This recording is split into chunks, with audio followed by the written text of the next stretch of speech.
ಅಸ್ಸಲಾಮು ಅಲೈಕುಮ್. Hi friends, ಇದು super ಟೇಸ್ಟಿಯಾದ rajma gravy ನಾನು ನಿಮಗೆ ಮಾಡಿ ತೋರಿಸ್ತಾ ಇದ್ದೀನಿ ರೆಸಿಪಿ.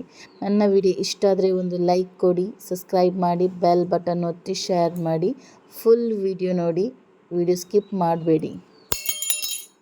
ನಾನು ಫಸ್ಟ್ ಗ್ಯಾಸಲ್ಲಿ ಇಟ್ಟಿದ್ದೇನೆ, ಕಡಾಯಿಯನ್ನು ಇಟ್ಟಿದ್ದೇನೆ ಬಿಸಿ ಆಗಲಿಕ್ಕೆ. ಅದು ಬಿಸಿ ಆಗಲಿ. ಸೊ ಆದ ನಂತರ ನಾನು ಅದಕ್ಕೆ ಹಾಕ್ತಾಯಿದ್ದೀನಿ, ಸ್ವಲ್ಪ ಎಣ್ಣೆ ಹಾಕ್ತಾಯಿದ್ದೇನೆ. ಸೊ ನೀವು ಬೇಕಾದರೆ ಸ್ವಲ್ಪ ಜಾಸ್ತಿ ಎಣ್ಣೆ ಹಾಕ್ಬೋದು, ನಾನು ಸ್ವಲ್ಪ ಎಣ್ಣೆ ಕಡಿಮೆ ಹಾಕ್ತಾಯಿದ್ದೇನೆ. ಸೊ ಅದು ಸ್ವಲ್ಪ ಬಿಸಿ ಆಗ್ತಾ ಇರಲಿ. ಅದಕ್ಕೆ ನಾನು ನೀರುಳ್ಳಿಯನ್ನು ಎರಡು ನೀರುಳ್ಳಿಯನ್ನು ದೊಡ್ಡವನ್ನು ಕಟ್ ಮಾಡಿ ಹಾಕ್ತಾಯಿದ್ದೇನೆ. ಇದಕ್ಕೆ ನಾನು ತೆಂಗಿನಕಾಯಿ ಅಥವಾ ಯಾವುದು ಮಸಾಲೆಯನ್ನು ಯೂಸ್ ಮಾಡ್ತಾ ಇಲ್ಲ, ಸಿಂಪಲ್ಲಾಗಿ ನಾನು ಮಾಡ್ತಾಯಿದ್ದೇನೆ. ಬಟ್ ನಿಮಗೆ ತುಂಬ ಟೇಸ್ಟಿ ಆಗುತ್ತೆ, ಒಂದು ಸತಿ ಟ್ರೈ ಮಾಡಿ. ಸೊ ನೀರುಳ್ಳಿ ನಾನು ಕಟ್ ಮಾಡಿ ಹಾಕ್ತಾಯಿದ್ದೀನಿ. ತುಂಬ ಒಳ್ಳೆ ಫ್ರೈ ಆಗಬೇಕು ನೀರುಳ್ಳಿ. ನಾನು ತುಂಬ ದಿವಸದ ಬಿಟ್ಟು 1 ತಿಂಗಳು ಮೇಲೇ ಆಯಿತು ವಿಡಿಯೋ ಹಾಕಲಿಲ್ಲ, ಯಾಕಂದರೆ ರಂಜಾನ್ ಇತ್ತು ಮತ್ತೊಂದು ನನ್ನ ಸಿಸ್ಟರದು ಎಂಗೇಜ್ಮೆಂಟ್ ಇತ್ತು, ಅದರದ್ದು ತುಂಬ ಬ್ಯುಸಿ ಇದ್ದೆ. ಸೊ ಅದಕ್ಕೋಸ್ಕರ ನಾನು ಯಾರ ವಿಡಿಯೋ ನೋಡಲಿಲ್ಲ. ಸೊ ನಾನು ವಿಡಿಯೋ ಹಾಕಲಿಲ್ಲ, ಶಾರ್ಟ್ಸ್ ವಿಡಿಯೋ ನನ್ನ ಮಗ ಹಾಕ್ತಾಯಿದ್ದ. ಸೊ ಅದಕ್ಕಾಗಿ ಇನ್ಸ್ಟಾಗ್ರಾಮಲ್ಲಿ ತುಂಬ ನನಗೆ ಸಪೋರ್ಟ್ ಮಾಡ್ತಾ ಇದ್ದೀರಾ, ಅದೇ ಥರ ಯೂಟ್ಯೂಬ್ ಸಪೋರ್ಟ್ ಮಾಡಿ ಅಂತ ಕೇಳಿಕೊಳ್ತಾ ಇದ್ದೇನೆ. ನನಗೆ ಇನ್ಸ್ಟಾಗ್ರಾಮಲ್ಲಿ ತುಂಬಾ ಯೂಸ್ ಬರ್ತಾ ಇದೆ. 1 ಲಕ್ಷ ಜನ ನನ್ನನ್ನು ಇನ್ಸ್ಟಾಗ್ರಾಮಲ್ಲಿ ನೋಡ್ತಾ ಇದ್ದಾರೆ. ಸೊ ನೋಡ್ತಾ ಇದ್ದೀರಾ, ಮತ್ತು ಫಾಲೋ ಮಾಡ್ತಾ ಇಲ್ಲ, ಫಾಲೋ ಸಹ ಮಾಡಿ ಆಯಿತಾ. ಸೊ ಆಮೇಲೆ ನಾನು ನೋಡಿ ನೀರುಳ್ಳಿ ತುಂಬ ಫ್ರೈ ಆಗ್ತಾ ಇರಲಿ, ತುಂಬ ಒಳ್ಳೆಯಿಂದ ಫ್ರೈ ಆಗಬೇಕು ನೀರುಳ್ಳಿ. ಮತ್ತು ನನ್ನ ಯೂಟ್ಯೂಬ್ ಫ್ಯಾಮಿಲಿ ಎಲ್ಲ ಹೇಗಿದ್ದೀರಾ ಅಂತ ಕಮೆಂಟ್ ಮುಖಾಂತರ ತಿಳಿಸಿ. ತುಂಬ ಟೇಸ್ಟಿ ಆಗುತ್ತೆ, ಒಂದು ಸತಿ ಟ್ರೈ ಮಾಡಿ ಈ ಥರ. ಸೊ ನೀರುಳ್ಳಿ ತುಂಬ ಫ್ರೈ ಆಗಬೇಕು, ಒಳ್ಳೆಯಿಂದ ಫ್ರೈ ಆಗಲಿ. ಸೊ ಆರಾಮಾಗಿ ಫ್ರೈ ಮಾಡ್ಕೊಳ್ಳಿ. ನನಗೆ ಪರ್ಸ್ನಲಾಗಿ ಕಮೆಂಟ್ ಮಾಡಿ ಕೇಳ್ತಾ ಇದ್ದೀರಾ ಇನ್ಸ್ಟಾಗ್ರಾಮಲ್ಲಿ, ಯಾಕೆ ವಿಡಿಯೋ ಹಾಕ್ತಾ ಇಲ್ಲ ಅಂತ ಹೇಳಿ, ಹುಷಾರಿಲ್ವ ನಿಮಗೆ ಅಂತ ಕೇಳ್ತಾ ಇದ್ದೀರಾ. ನಾನು ಹುಷಾರಿದ್ದೇನೆ, ಏನೂ ಇಲ್ಲ.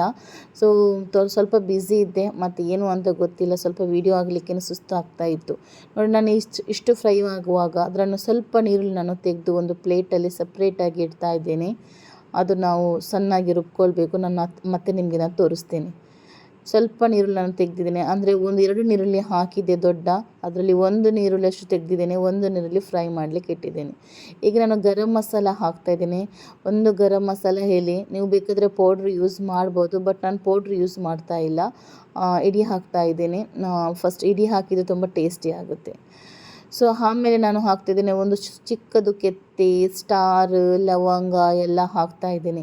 ನಿಮಗೆ ಗರಂ ಮಸಾಲ ಜಾಸ್ತಿ ಇಷ್ಟ ಅಂದರೆ ಸ್ವಲ್ಪ ಜಾಸ್ತಿ ಹಾಕ್ಕೊಳ್ಳಿ.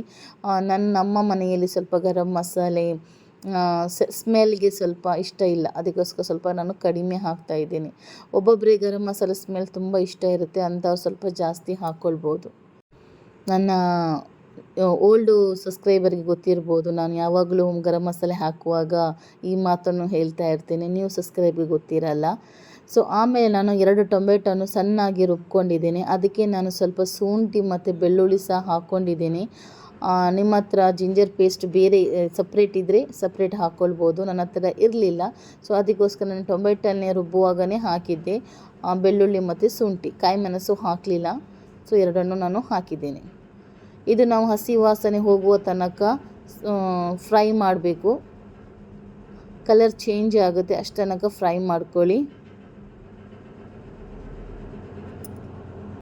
ನೋಡಿ, ಒಳ್ಳೆಯಿಂದ ಕಲರ್ ಚೇಂಜ್ ಆಯಿತು. ಸ್ವಲ್ಪ ಮಸಾಲ ಹಾಕ್ತಾಯಿದ್ದೇನೆ ನಾನು. ಮಸಾಲವನ್ನು ನಾವು 1 ಚಮಚದಷ್ಟು ಕೊತ್ತಂಬರಿ ಹುಡಿ, ಜೀರಿಗೆ ಹುಡಿ, ಮೆಣಸಿನ ಹುಡಿ ಮತ್ತು ಪೆಪ್ಪರ್ ಹುಡಿ ಎಲ್ಲ ಹಾಕ್ತಾಯಿದ್ದೇನೆ. ನೀವು ಮೆಣಸಿನ ಹುಡಿ ಎಷ್ಟು ಖಾರ ಬೇಕು ಅಷ್ಟು ಹಾಕ್ಕೊಳ್ಳಿ. ಅದು ಸಹ ಹಸಿ ವಾಸನೆ ಹೋಗುವ ತನಕ ಫ್ರೈ ಮಾಡಿ. ನಾನು ಒಂದು ಬದಿಯಲ್ಲಿ ರಾಜ್ಮಾವನ್ನು ಬೇಯಿಸಿದ್ದೇನೆ ಕುಕ್ಕರಲ್ಲಿ, ಅದು ಒಳ್ಳೆ ಬೇಯಬೇಕು. ಅದಕ್ಕೆ ನಾನು ರಾಜ್ಮಾ ಬೇಯಿಸುವಾಗ ಹಳದಿ ಪೌಡರ್ ಮತ್ತು ಉಪ್ಪು ಹಾಕಿದ್ದೆ, ಅರಸಿನ ಹುಡಿ ಮತ್ತು ಉಪ್ಪು 2 ನಾನು ಹಾಕಿದ್ದೆ. ಸೊ ಇದು ಒಳ್ಳೆಯಿಂದ ಈಗ ಕುದಿ ಬರಲಿ, ಅಷ್ಟು ತನಕ ನಾವು ಮಸಾಲವನ್ನು ರೆಡಿ ಮಾಡಬೇಕು. ಒಬ್ಬೊಬ್ಬರು ರಾಜ್ಮಾ ಮಾಡ್ತಾರೆ, ತುಂಬ ತೆಳುವಾಗಿ ಇರುತ್ತೆ. ಇದು ತೆಂಗಿನಕಾಯಿ ಎಲ್ಲ ಹಾಕಬೇಕಂತ ಇಲ್ಲ, ಈ ಥರ ಸಿಂಪಲ್ಲಾಗಿ ಮಾಡಿ, ತುಂಬ ಸಿಂಪಲ್ಲಾಗಿದೆ. ನಾನು ತುಂಬ ಸ್ಲೋ ಆಗಿ ನಿಮಗೆ ತೋರಿಸ್ತಾ ಇದ್ದೇನೆ. ಅದು ಬಾಯ್ಲ್ ಬರಲಿ ಅಷ್ಟು ತನಕ ನಾನು ಕೊತ್ತಂಬರಿ ಸೊಪ್ಪಿದ್ದು ದಂಟು ಹಾಕಬೇಕು, ಎಲೆ ಅಲ್ಲ ಅದು. ಮತ್ತು ನಾವು ಸ್ವಲ್ಪ ರಾಜ್ಮಾ ತೆಕ್ಕೊಂಡು ಆಮೇಲೆ ನೀರುಳ್ಳಿ, ಇದು 3 ಸಣ್ಣಾಗಿ ಸ್ವಲ್ಪ ನೀರು ಹಾಕಿ ಸಣ್ಣಾಗಿ ರುಬ್ಕೊಳ್ಳಿ. ಆಮೇಲೆ ನೋಡಿ ಸಣ್ಣಾಗಿ ರುಬ್ಕೊಳ್ಳಿ. ನೋಡಿ ರಾಜ್ಮಾ ತುಂಬ ಒಳ್ಳೆ ಬೆಂದಿದೆ. ಇದೇ ಥರ ರಾಜ್ಮಾ ಬೇಯಬೇಕು. ನೋಡಿ ಈಗ ಬಾಯ್ಲ್ ಕುದಿ ಬಂದಿದೆ. ಈ ಟೈಮಲ್ಲಿ ಸ್ವಲ್ಪ ಈಗ ನಾನು ಮಸಾಲವನ್ನು ರುಬ್ಕೊಂಡಿದೆಯಲ್ವ ಅದನ್ನು ನಾನು ಗ್ರೇವಿಗೆ ಹಾಕ್ತಾ ಇದ್ದೇನೆ. ನಾನು ಸ್ವಲ್ಪ ವಿಡಿಯೋ ಫಾಸ್ಟಾಗಿ ಇಟ್ಟಿದ್ದೆ, ಯಾಕಂದರೆ ತುಂಬ ಲಾಂಗ್ ಆಗುತ್ತೆ ಅಂತ ವಿಡಿಯೋ. ಸೊ ಅದು ನಾನೀಗ ಸಣ್ಣಾಗಿ ರುಬ್ಕೊಂಡು ನೋಡಿ ಈರುಳ್ಳಿ ಮತ್ತು ರಾಜ್ಮಾ ಮತ್ತು ಕೊತ್ತಂಬರಿ ಸೊಪ್ಪಿದ್ದು ದಂಟೆ ಹಾಕಬೇಕು, ಸೊಪ್ಪಲ್ಲ. ಅದರಿಂದ ತುಂಬ ಟೇಸ್ಟ್ ಆಗುತ್ತೆ ರಾಜ್ಮಾ ಕರಿ. ಈಗ ನಾವು ಇದನ್ನು ಚೆನ್ನಾಗಿ ಬಾಯ್ಲ್ ಮಾಡಲಿಕ್ಕೆ ಬಿಡಬೇಕು. ಬಾಯ್ಲ್ ಮಾಡಿದರೆ ಮಸಾಲ ಹಾಕಿದ ನಂತರ ಬಾಯ್ಲ್ ಬರ್ತದೆ. ಆ ನಂತರ ನಾವು ಕೊತ್ತಂಬರಿ ಸೊಪ್ಪು ಆಮೇಲೆ ಕಸ್ತೂರಿ ಮೇಥಿ ಹಾಕಬೇಕು. ತುಂಬ ಒಳ್ಳೆ ಬಾಯ್ಲ್ ಬರಲಿ. ಈ ಟೈಮಲ್ಲಿ ನಮ್ಮ ಗ್ರೇವಿ ಆಗುತ್ತೆ. ನಮಗೆ ಎಷ್ಟು ಗ್ರೇವಿ ಬೇಕು ಅಷ್ಟು ನೀವು ಗ್ರೇವಿಯನ್ನು ಇಟ್ಕೊಳ್ಳಿ. ಆಮೇಲೆ ಗ್ಯಾಸನ್ನು ಆಫ್ ಮಾಡ್ಕೊಳ್ಳಿ. 1-2 ಕುದಿ ಬರಲಿ, ಆಮೇಲೆ ಗ್ಯಾಸನ್ನು ಆಫ್ ಮಾಡಿದರೆ ಆಯಿತು. ನೋಡಿ ನಾನೀಗ ನೋಡಿ ಈ ಥರ ನಿಮಗೆ ತೋರಿಸ್ತಾ ಇದ್ದೇನೆ. ಎಷ್ಟು ಸೂಪರ್ ಟೇಸ್ಟಿಯಾಗಿದೆ ಅಂದರೆ ರಾಜ್ಮಾ ಕರಿ ತುಂಬಾ ಟೇಸ್ಟಿ ಆಗುತ್ತೆ. ಟ್ರೈ ಮಾಡಿ, ಖಂಡಿತ ನಿಮಗೆ ಇಷ್ಟ ಆಗ್ಬೋದು. ತೆಂಗಿನಕಾಯಿ ಇದು ಏನೂ ಹಾಕಲಿಕ್ಕೆ ಇಲ್ಲ, ಮಸಾಲ ಜಾಸ್ತಿ ಎಲ್ಲ ಹಾಕಲಿಕ್ಕೆ ಇಲ್ಲ.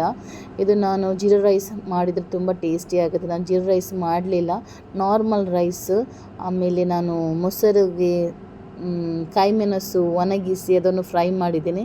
ಮತ್ತು ಒಂದು ಹಪ್ಪಳ ಮತ್ತು 2 ಪೀಸ್ ನೀರುಳ್ಳಿ, ಆಮೇಲೆ ನಮ್ಮದು ಗ್ರೇವಿ ತುಂಬ ಟೇಸ್ಟಿ ಆಗುತ್ತೆ. ಇದು ಚಪಾತಿಗೆ, ರೈಸಿಗೆ, ದೋಸೆಗೆಲ್ಲ ಸೂಪರ್ ಕಾಂಬಿನೇಷನ್. ಟ್ರೈ ಮಾಡಿ, ಆಮೇಲೆ ಕಮೆಂಟ್ ಮುಖಾಂತರ ತಿಳಿಸಿ.